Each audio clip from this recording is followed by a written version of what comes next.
Hello and welcome to Mani Noel. I gently inform her that she must choose between our family and marriage or AP, I'm not sure is all I get, and she begs for some time. Today we bring the story of a woman who wants to be with her husband but cannot make up her mind to give up her affair partner either. Dear subscribers, we have crossed 2,500 subscribers and are racing towards our first 3,000 subscribers. Please hit the subscribe button and hit the bell icon for notifications for our latest story. Share a like if you like this story. Let's start with the story. Alright, so as best as I can tell, things started going wrong in July of 2020.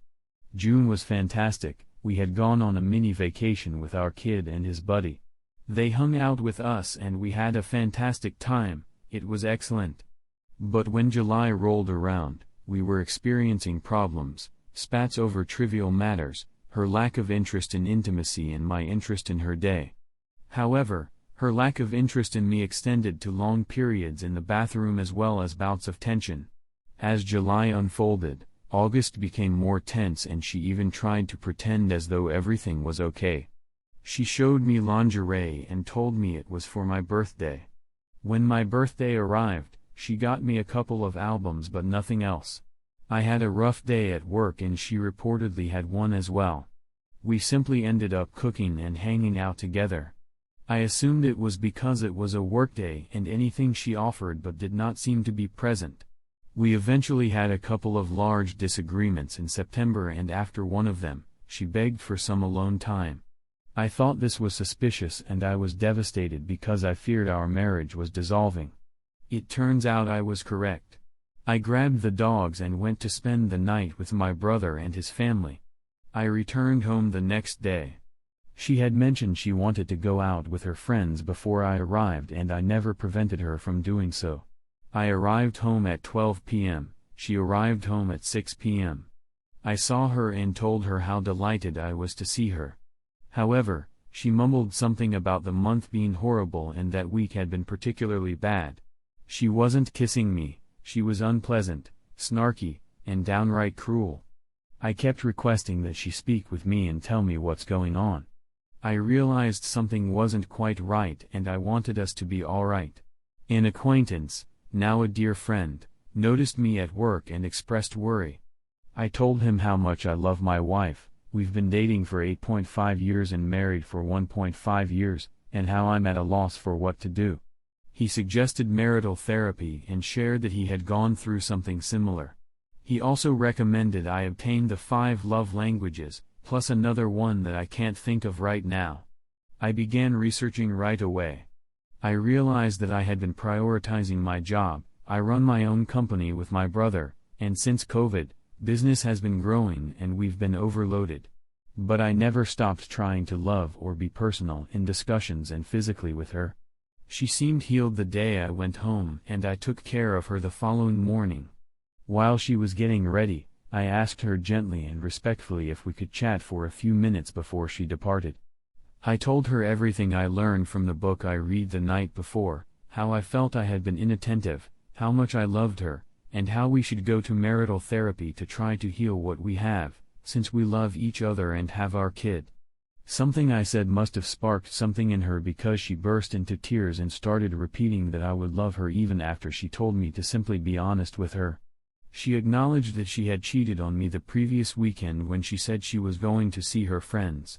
I was taken aback, but I loved my wife, my marriage, and my kid, so I pretended to be a fool and told her that everything was all right and that I could forgive her, but she had to be absolutely honest about everything. She then remained silent, no names, no details, only that she had been chatting with this person, referred to as AP, since July and had been having an emotional affair with him until that day in September. How am I supposed to trust her? I don't think so. I told her that she had made a mockery of our marriage and our vows. This happened on a Thursday. I attempted to talk to her that night, but she refused and offered little information. She claimed she never promised to speak about it, but she told AP that she had informed me about it. It's the same thing every Friday. I'm dry heaving, haven't slept, and feel miserable, furious, and wrecked on the inside. Eventually, Saturday arrives, and my brother, knowing how much of a disaster I am, encourages me to remain at home and deal with whatever is going on. She gets up and goes to the gym while I'm a disaster. I phone my father, who was the cheater in their marriage, but my mother and him worked it out and have been married for 38 years, and asked for his advice. He tells me it wasn't a mistake, that she understood precisely what she was doing, and that she has to make a decision. If she doesn't, it tells you all you need to know. I gather myself because I am a wreck. I tidy the home and make sure that my kid is well cared for. Then I head down to our apartment gym and tell her she has to come down and speak to me when she's finished. Half an hour later, she appears, and I gently inform her that she must choose between our family and marriage or AP. I'm not sure is all I get, and she begs for some time. At this moment I had made up my mind and wanted to test the situation, and I told her that I will accept her in my life on the condition that she does not contact or see him. She accepts and goes for a 2-hour run. I can track her whereabouts using an app. She returns, finally discovers that I have cleaned the place, and when I ask her what she wants, she says, "I don't know." When I push, she says it's over. I say, "All right," and even though I'm weeping, I take a duffel bag and stuff it with clothes. She starts screaming because I'm truly going. She thought that I was bluffing. I kiss my kid, tell him I'm going to remain with his uncles for a little while, and he's okay since he's occupied by video games. I tell her I'll be back in the morning with the rest of my belongings and leave. The following morning, I arrive there at 6 a.m. I take trash bags and go into our bedroom, into the bathroom/closet, and begin stuffing everything that belongs to me into them. She sits up in bed crying and simply stares at me. When she asks what I'm doing, I inform her that she has made her choice, and I need to do what I have to do. She begins weeping. My heart is shattered, but it also longs for my wife. Again, I crawl into bed with her, embrace her, and kiss her for half an hour like a fool. I tell her that it doesn't have to be this way, but she needs to be honest. She remains silent. So, I'm enraged and shout at her that it's all for nothing. I pack my belongings and inform her that my father and brother are 5 minutes away at the cafe waiting for my call to come and assist me with the heavier items. It's 11 o'clock in the morning at this point, and I'd already packed everything. She inquires as to what we intend to tell our kid. I intend to tell him the truth that his mother has a loose character. But that would have broken his heart. So, we go wake him up and make up a phony story about communication failing. She claims she doesn't want to visit my family. I don't blame her, she's embarrassed. She brings our kid shopping, and I can sense he's a bit out of sorts and bewildered. I summon my father and brother, who arrive. We gather my 3 televisions and all of the equipment. I left my kid, all of his wonderful things. I love him, and none of this is his fault. Before I leave, she texts me not to go and to wait for her and our son. I wait, and the house now seems to have been looted. Then she steps in. She advises me not to go.